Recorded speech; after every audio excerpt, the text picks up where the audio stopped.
用微光照亮夜晚，用温暖温润心灵。亲爱的朋友们，欢迎来到微光夜读。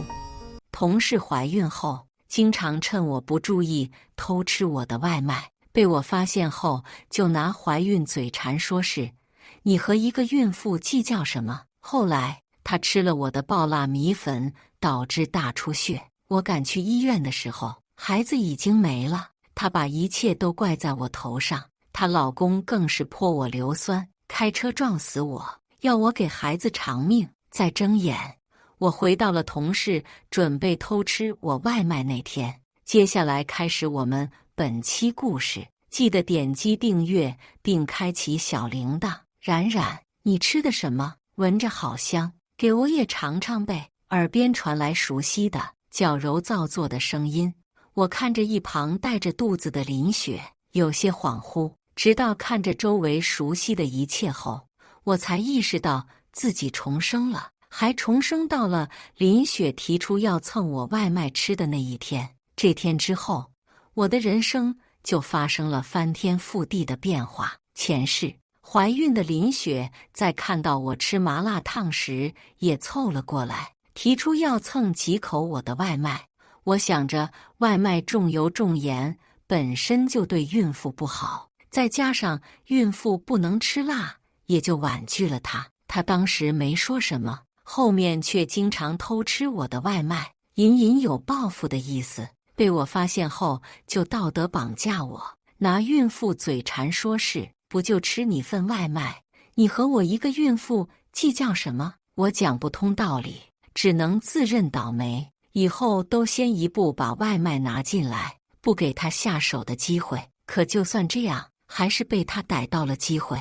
有次我点了份爆辣米粉，正准备美美嗦粉，中途却被上司叫去送文件。临走前，我特意提醒林雪千万别碰我的外卖，里面是爆辣米粉，你吃不了。林雪表面应得好好的，却还是偷吃了，结果直接导致大出血。等送到医院的时候，孩子已经没了。我好心去看她，她却把一切的过错都怪到我头上。她的暴躁老公更是一气之下泼我硫酸，开车撞死我，要我给他为出事的孩子偿命。好在我重生了，这次我绝对不会再重蹈覆辙。冉冉，你不说话，我就当你同意了。说着，林雪已经拿起筷子准备上手了。我见状，直接拍掉了他的手，更是将外卖一把抢过。这是我的饭，你凭什么吃？林雪当即愣在了原地。毕竟在她印象里，我一直都是好说话的，这还是我第一次冲她发脾气。一旁的张佳看不下去了，直接将林雪护在身后。白冉，不就是份外卖吗？大家都是同事，小雪和你还是同村的，你给她尝一下又不会怎么样，至于这么小气？再说了，小雪现在是孕妇，特殊时期本来就应该对她多加照顾。你倒好，还冲她大吼大叫。张家这一嗓子直接吸引了周围同事的注意力，他们纷纷朝我投来了鄙夷不屑的目光，甚至还小声议论起了我的不是。张家见状，嘴角微微上扬，眼里也是闪过一丝得意。他向来喜欢当老好人，喜欢站在道德的制高点审判别人，前世就是如此。最早提出让我把外卖给林雪尝的人就是他，之后每一次林雪偷吃我外卖，也都是他在造势、拉偏架，疯狂帮林雪说话，数落我的不是。就连我死后，他都不放过我，在网上恶意造谣我，把我塑造成害死孕妇的恶毒女。他本身就有运营账号，靠着我的流量成功吸粉，狠狠发了一笔财。这之后，尝到甜头的张家越发放肆的造谣，连我父母都不放过。我父母本就经历了丧女之痛，又被网暴，最终被逼得跳楼身亡。想到这儿，我攥紧了拳头，冷冷看向张家：“我是小气，不像你这么大方。你这么大方，肯定愿意把自己的午饭给林雪吃吧？而且你的午饭还都是自己做的便当，还比外卖干净呢。林雪一听，立马朝张家投去期待的目光。只要有便宜他就占，才不管被占便宜的是谁呢。张家一听，立马变了脸色。那怎么行？万一吃出好歹，话还没说完，他就感受到冰冷的视线从四面八方射到了他的身上，意识到不对。张家尴尬地笑了笑，连忙解释道：“我可不比某些人，小雪想吃，我自然是愿意给的。只是我今天做的饭菜里有辣椒，孕妇是不能吃辣的，我也是为了小雪好。”说着，张家还握住了林雪的手，俨然一副姐妹情深的模样。我却是忍不住冷笑：“你不给林雪吃饭，就是为了她好；我不给，就是我小气。你是不是忘了我的麻辣烫也是辣的了？”张家，你可真双标！被我这么一对，张家的脸色又绿了几分，愤恨地瞪了我一眼。这时，一直默不作声的林雪才软着声音开口道：“冉冉，你别怪佳佳，是我自己太嘴馋。”我冷哼一声：“是挺馋，什么都吃，小心哪天把自己吃死。”被我这么一对，林雪的脸也绿了。回到工位上后，她气得盒饭一口没动。张家也是疯狂敲键盘泄愤，结果被同事怒喝安静点，他的脸色更臭了。而我则继续享用麻辣烫，看他们这样，我吃得更香了。之后的一整个下午，林雪和张家都安分了不少，不敢再轻易惹我。等下班的时候，我正要回家，却迎面碰上了林雪的老公陈俊。他刚好来接林雪下班，看到他，我猛地一僵，身体更是下意识的颤抖。前世就是这个男人凶残的虐杀了我。在我愣神的时候，陈俊绕过我，走向了我身后的林雪。在看到林雪桌上一口没动的盒饭时，他的眸子阴沉了几分。老婆，你怎么没吃我给你准备的爱心便当？面对陈俊的质问，林雪明显瑟缩了一下，很快便恢复正常，捂着胸口，一脸柔弱。老公，我今天没胃口。说着，林雪不忘眼神示意张家。张家见状，立马点头附和：“是啊，还不是因为白冉今天点了麻辣烫馋小雪，馋了小雪又不给吃，小雪就是因为这个才郁闷得吃不下饭。”陈俊一听，立马拦住了我的去路，恶狠狠地看着我：“原来是你害得我老婆没吃饭，我早就看你不顺眼了。雪雪吃饭的时候，谁让你吃麻辣烫的？我看你就是存心想饿死我的孩子。”我气笑了，冷声道：“我吃什么是我的自由，你管不着。再说，你老婆没吃饭，有没有可能是因为你做的太难吃了？毕竟你老婆可是天天在公司里吐槽你给她做的盒饭难吃，这话我也没说错。之前林雪不止一次和我们抱怨过陈俊给她做的盒饭难吃，还说陈俊坚决不许她点外卖，以此让我们同情她，让着她。我也确实是对她多加照顾，发了奖金，手头宽裕的时候也会给她点些奶茶蛋糕，改善一下伙食。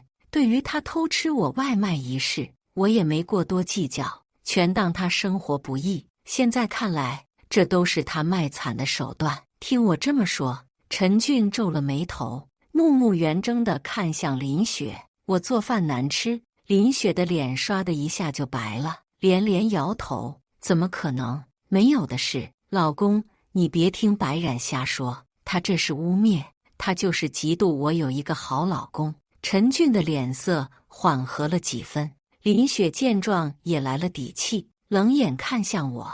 有陈俊给她撑腰，她摆明了就是要和我撕破脸。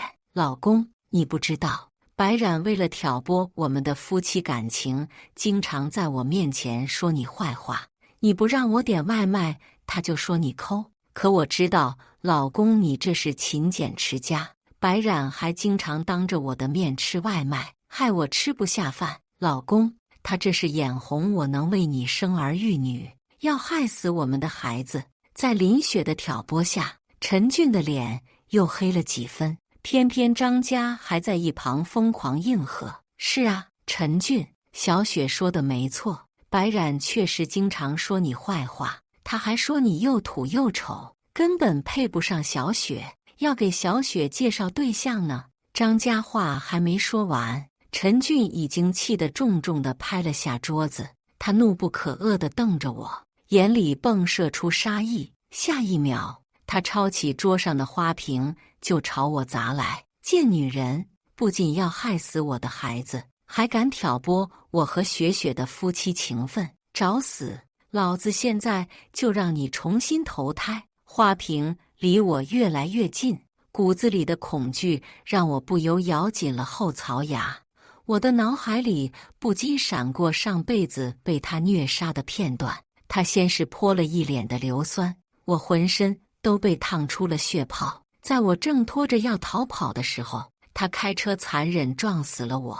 为了泄愤，还用车反复碾压，我的内脏被压碎，眼睛耳朵里也溢满了鲜血，死相惨状。这次我说什么都不能让他得逞。想到这儿，我一个灵活闪身，躲过了陈俊的攻击。陈俊一个扑空，直接摔倒在地，被花瓶的碎片划破了手。他眼里更恨，在林雪和张家的搀扶下艰难起身，眼看就要对我发起2次进攻。在他动手前，我果断掏出手机，用报警来威胁他们。再敢往前，我立马报警。见我动了真格，他们也是怕了，僵在原地，不敢轻举妄动。最后只能骂骂咧咧地转身离去。死女人，这次算你走运，下次你再给欺负雪雪，老子一定把你剁碎了喂狗。临走前，张家对林雪附耳说了什么？林雪看我的眼里闪过一丝算计，很快我就知道他为什么会有那种眼神了。第2天，我一进公司就察觉到了气氛的不对，同事们都用异样的眼光看我，时不时还交头接耳几句。没想到白冉是这么小心眼的人，听说他因为昨天的外卖就把林雪彻底记恨上了。为了撒气，下班后还想推林雪，要不是林雪老公来得及时，替林雪挨了那么一下，现在受伤的就是林雪了。你小声点，别被听到了。我听得一脸懵，我什么时候推陈俊了？等等，当时办公室里只有我和张家他们几个，该不会……这时张家刚好接水回来，看到是我，故意大声道：以后在公司大家可都要谨言慎行，不然得罪了某些人可是会被报复的。我们小雪不就是吗？只是嘴馋想吃个外卖，结果却被某些人针对，老公被他推倒，受了重伤，现在还在床上躺呢。我就说，今天公司里的氛围怎么怪怪的？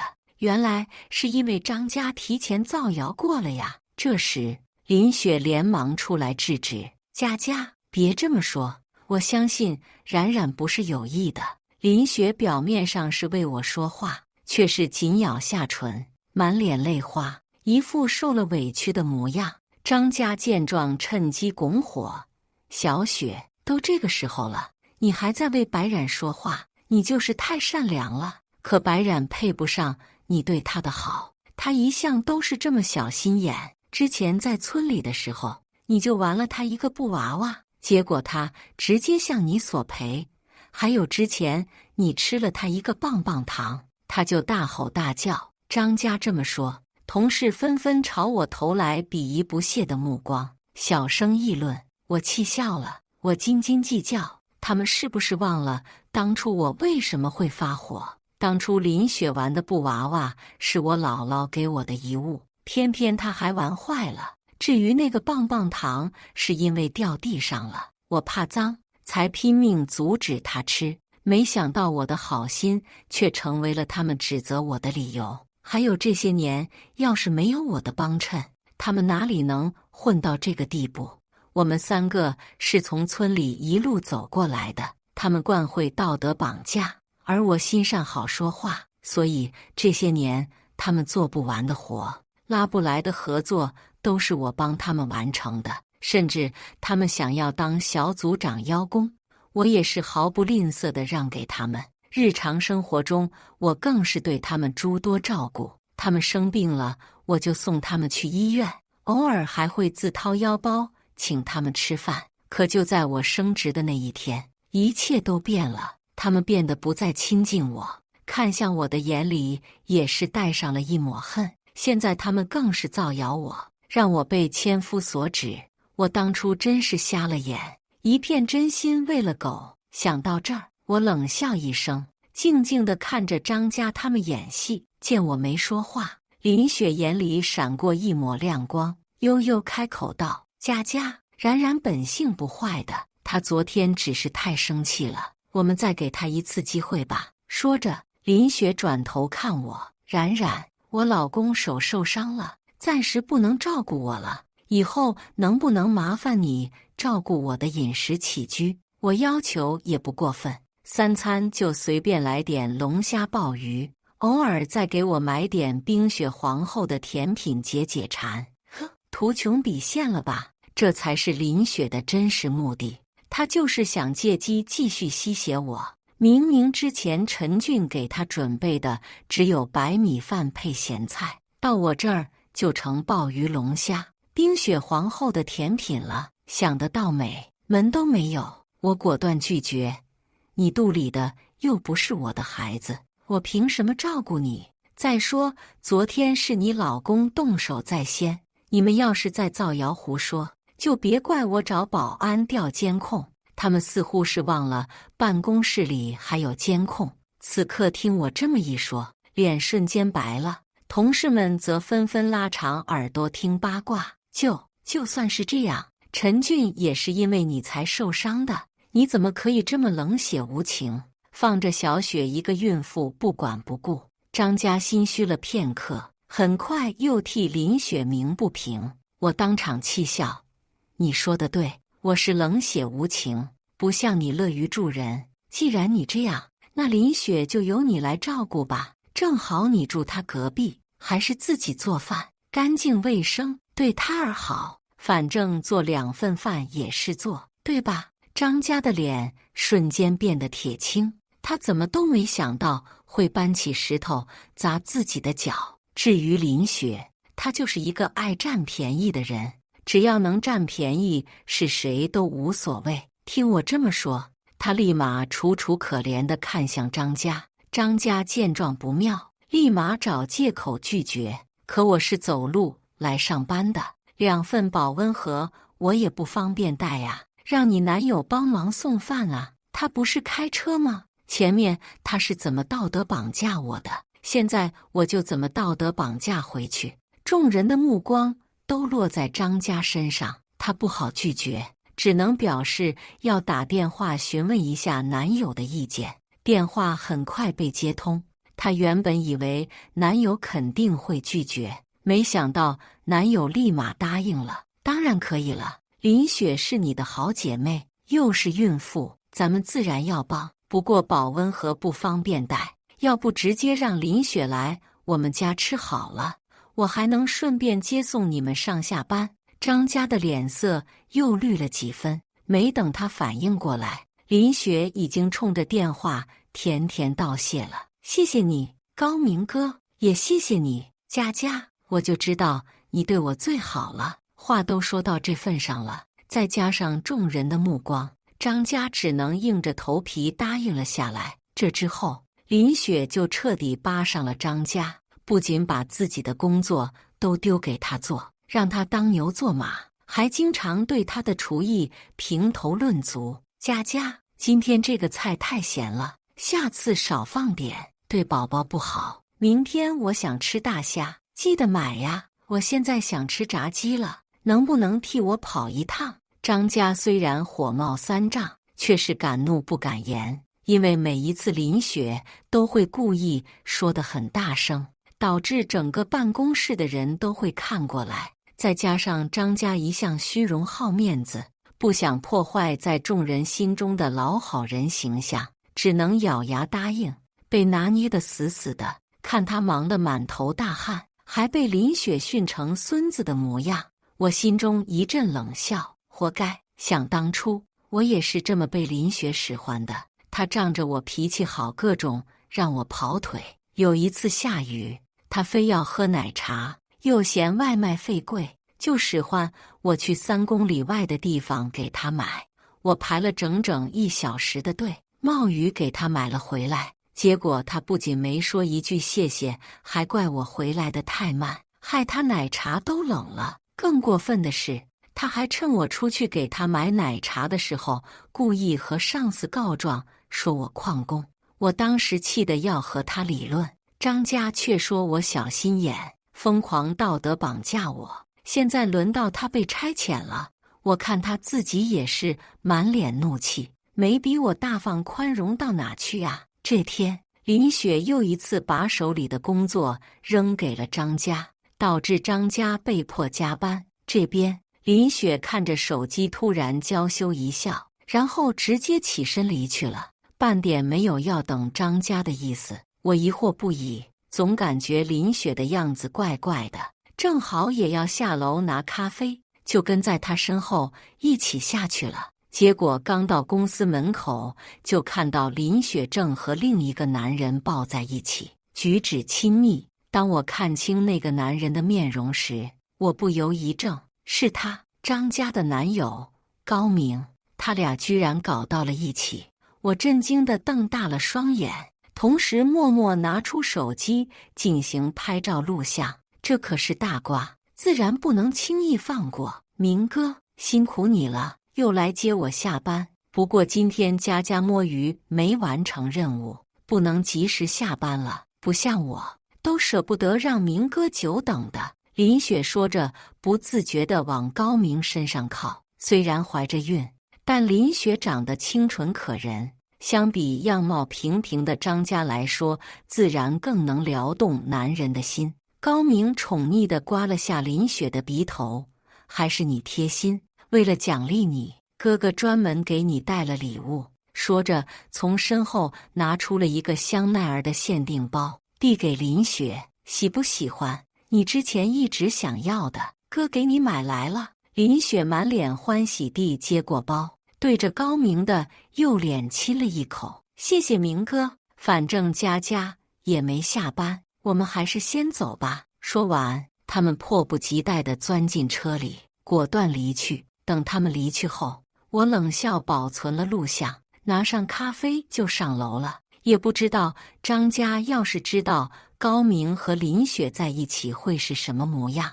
等我回到工位上的时候，正好听到张家在给高明打电话。办公室里只有我们2个人，不开免提也听得一清二楚。宝宝，你今天怎么没来接我？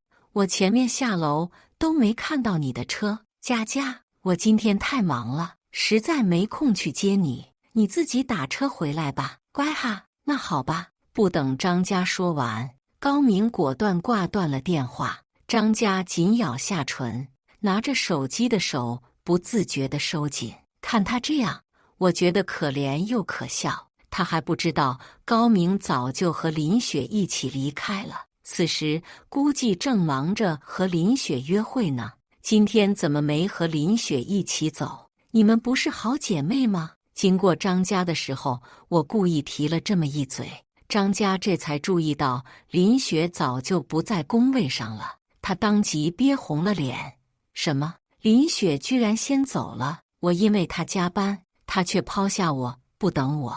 林雪这个贱，要你多管闲事，顾及我在场。张家只能把话憋了回去，踩着高跟鞋愤愤离去。第二天，林雪上班的时候，特意背上了昨天刚到手的香奈儿包包，一进门就吸引了众人的目光。哇，小雪，你什么时候买的这个包？好漂亮，居然还是香奈儿，很羡慕了。林雪很享受众人的吹捧，眼里闪过一丝得意，面上却故作低调温柔。这个包吗？我就顺口说了一句喜欢，我老公立马给我买了。你说他也真是的，乱花什么冤枉钱啊！表面上抱怨，实则却是在疯狂炫耀。林雪不知道想到了什么，脸上还浮现出了一丝娇羞。她这么一说，同事更羡慕了，纷纷感叹林雪和她老公的美好爱情。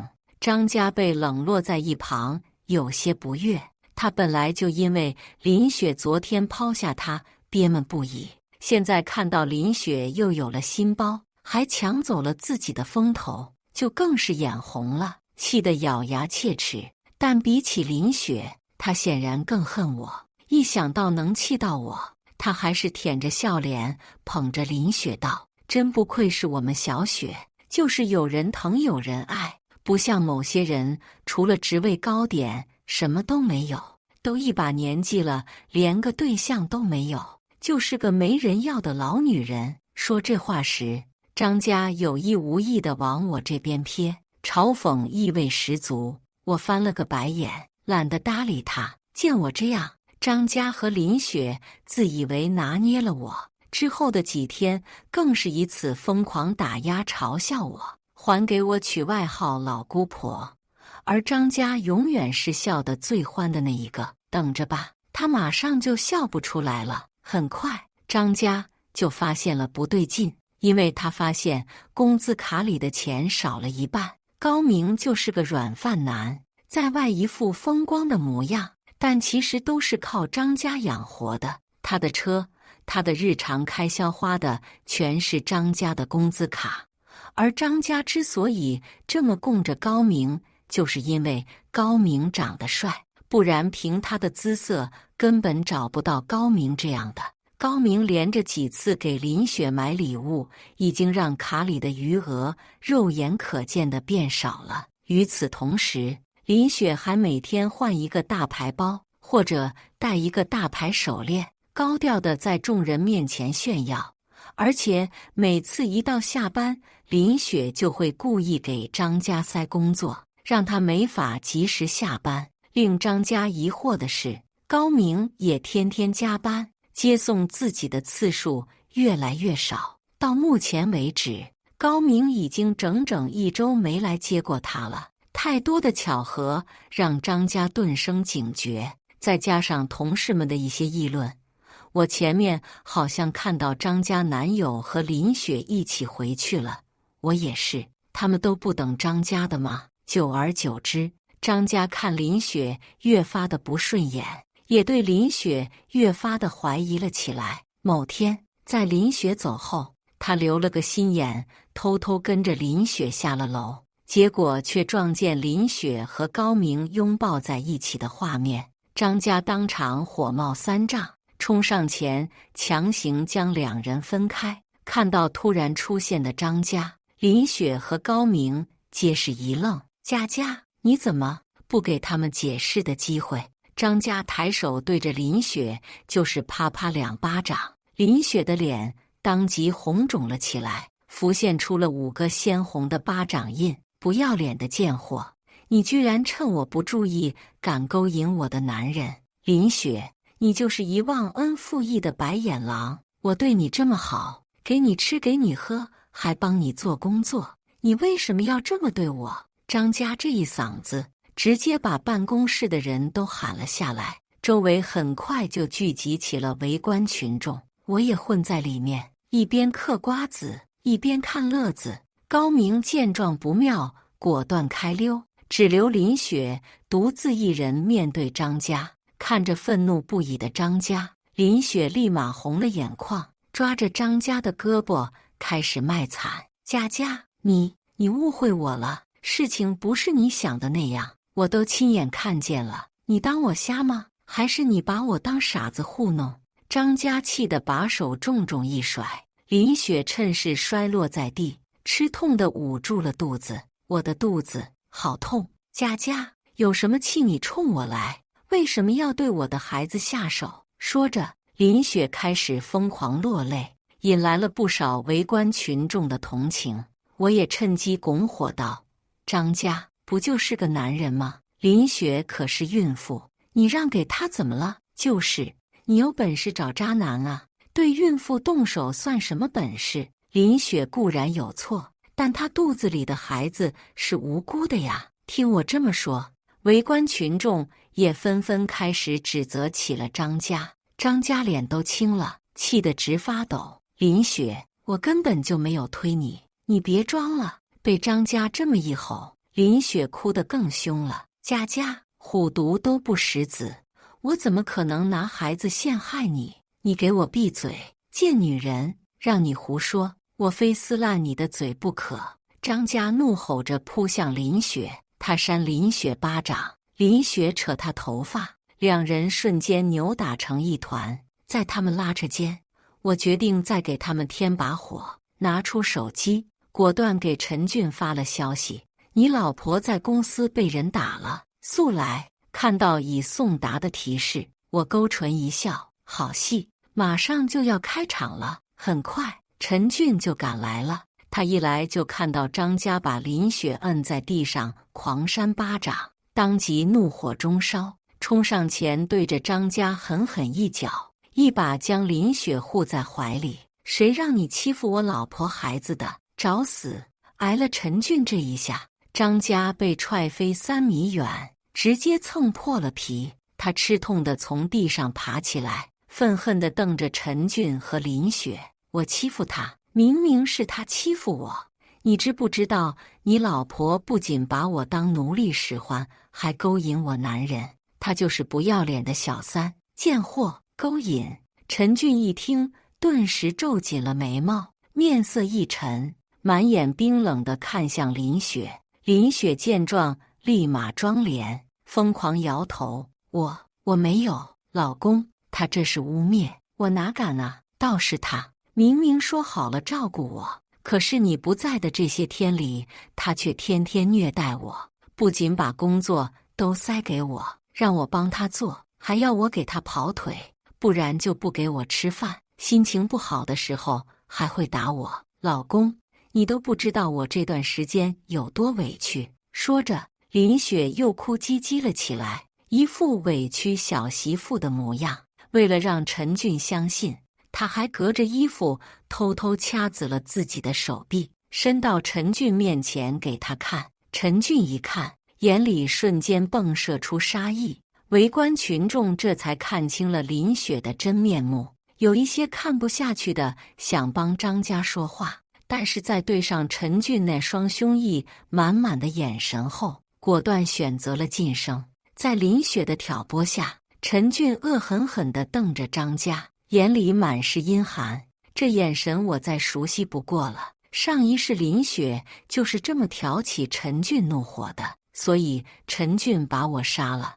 我临死前对上的就是这么一双眼神。这一世，陈俊也是不出意外的怒了，他冲上前，对着张家就是狠狠一踹。这还不解气，陈俊又攥紧拳头，把张家摁在地上猛揍，密密麻麻的拳头如雨点一样疯狂落在张家身上。贱货，让你欺负雪雪，老子打不死你！面对身形庞大的陈俊，张家毫无反抗之力。很快，张家就被打成了猪头，鼻青脸肿不说，更是被打掉了3颗牙齿，满嘴鲜血，那叫一个惨不忍睹。而陈俊丝毫没有停手的意思，再这样下去，怕是要出人命了。我可不想这么便宜他们。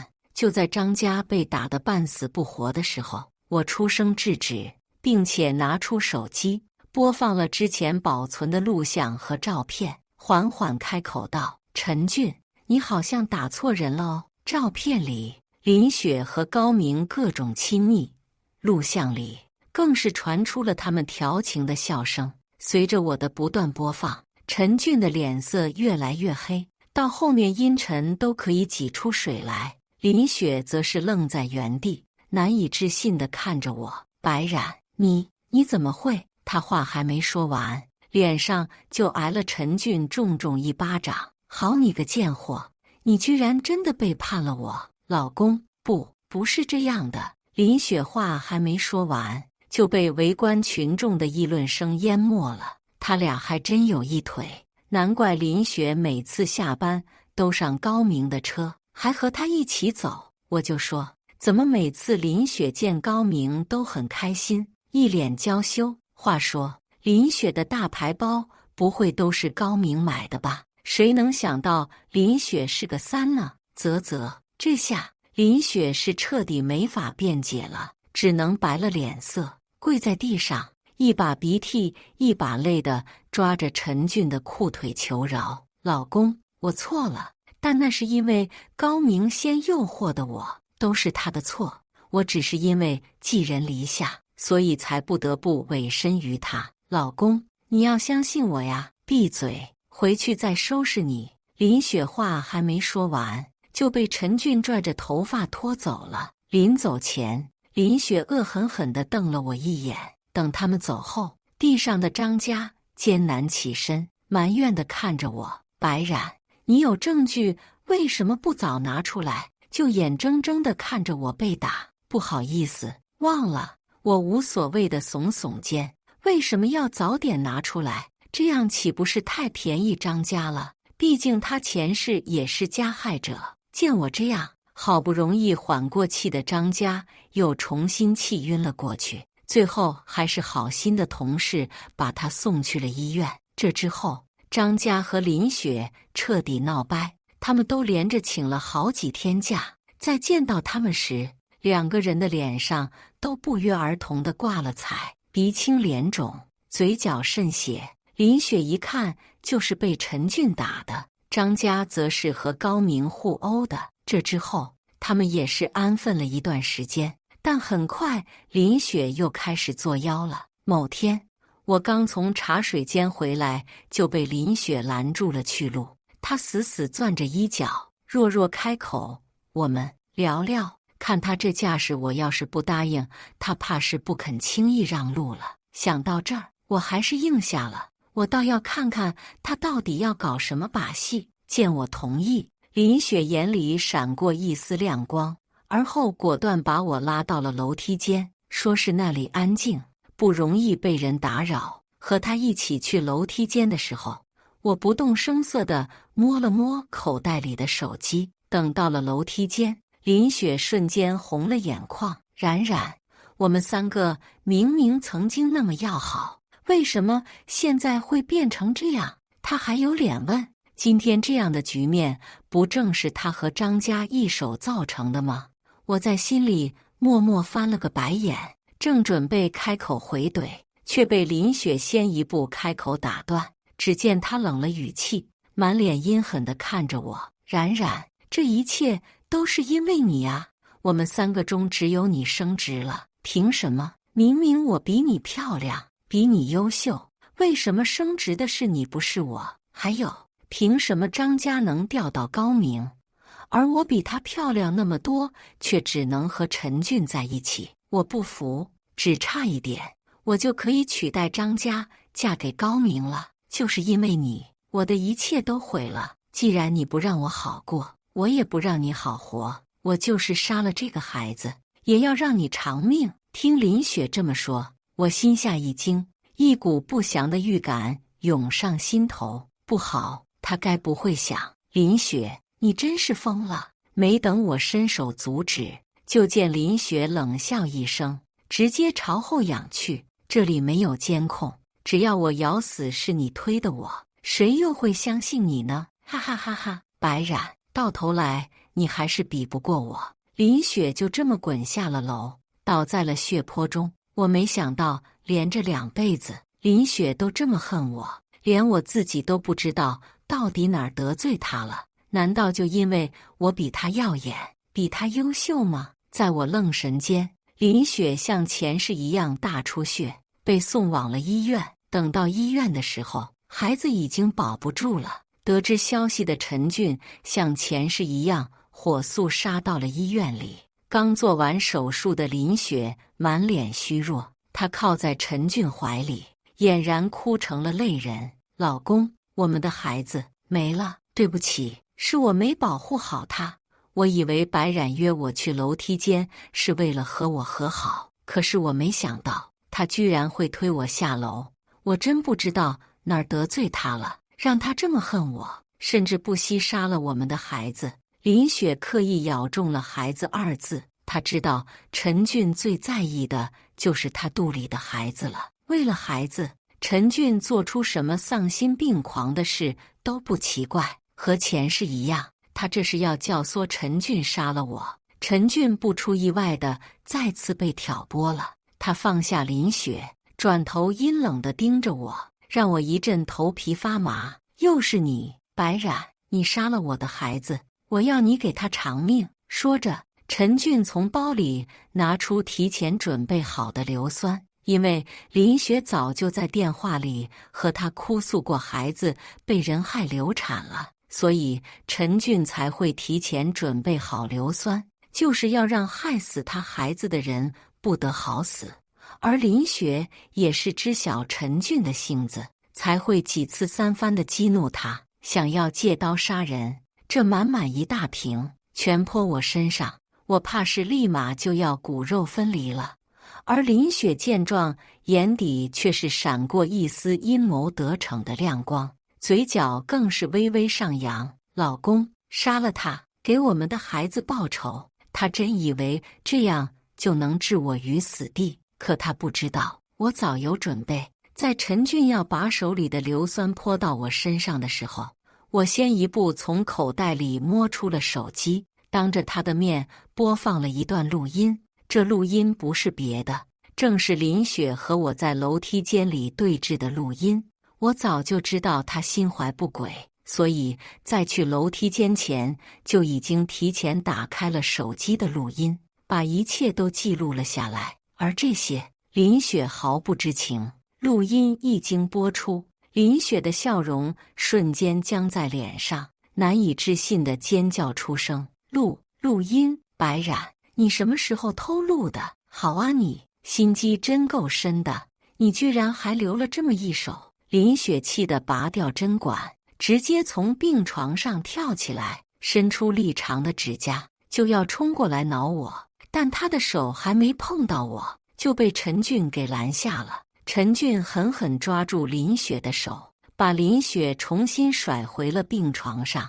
原来你是故意摔下楼的，是你害死了我的孩子。林雪意识到不对劲，手脚并用的想逃跑。陈俊气得直接上手卸掉了林雪的胳膊，更是硬生生地折断了她的双腿。林雪的惨叫声响彻整个病房，她的嘴唇一张一合，想说些什么，但陈俊显然没给她这个机会，直接捏住她的下巴，把硫酸强行灌进了她的嘴里。林雪当即吐出了一口鲜血，眼睛、鼻子、耳朵都在疯狂冒血。不仅如此，身上更是发出滋滋的响声。很快，她的肉因为腐蚀一块块脱落，露出了里面的森森白骨。五脏六腑也被硫酸不断腐蚀，化成血水，流了一地。林雪疼痛难耐，却发不出声，只能是满地打滚。因为疼痛，脸都扭曲变形了。她满眼渴求地看着我，朝我做着口型：冉冉，我错了，求你救救我。我假装没看到，趁着陈俊注意力都在林雪身上的时候，果断跑出了病房。林雪上辈子把我害成那样，我为什么要救她？我巴不得她自作自受，这都是她应得的报应。我跑出病房后，果断报了警。在警察赶来期间，我找了个安全的地方，默默观察这一切。我很想看看林雪这一世会落得什么下场。给林雪灌了硫酸后，陈俊还不解气，又拳打脚踢了好一阵，然后像扔垃圾一样，直接把她从18楼扔了下去。林雪就这么被摔成了肉泥，在这无尽的惊恐和绝望中彻底咽了气，死相那叫一个凄惨，和前世的我相比，有过之而无不及。林雪死后，陈俊彻底杀红了眼，不解气的他又提着剩下半瓶硫酸去找了张家和高明。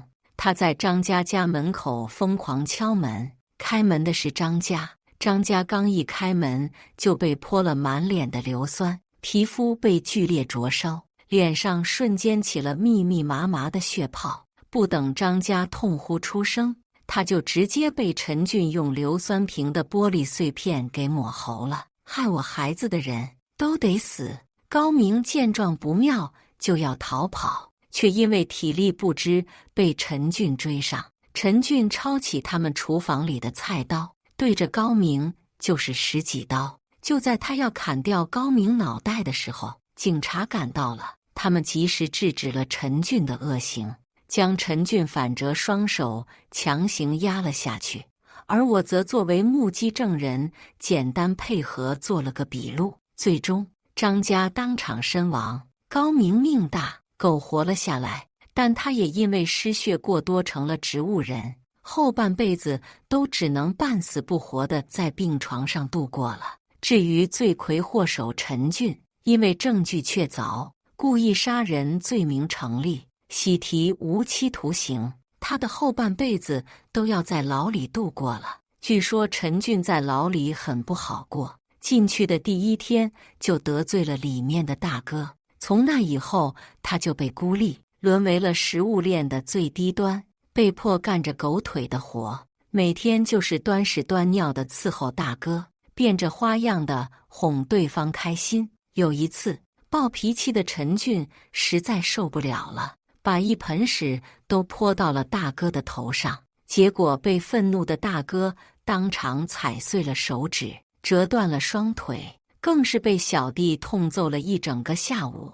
听说那天下午牢里都是陈俊的惨叫声，可我却丝毫不同情他，这就是恶人自有恶人磨。这之后，我没再关注他的消息，他也逐渐淡出了我的生活圈。前世的恩怨已经随着他们的死亡和坐牢彻底消散，就像是做了一场噩梦。伤害过我的人都得到了应有的报应，往后余生只剩美好。感谢大家的观看，欢迎大家在下方评论区讨论。如果你喜欢这类故事，记得点击订阅微光夜读，并分享给更多的人，这会对我帮助很大。再次感谢大家的观看。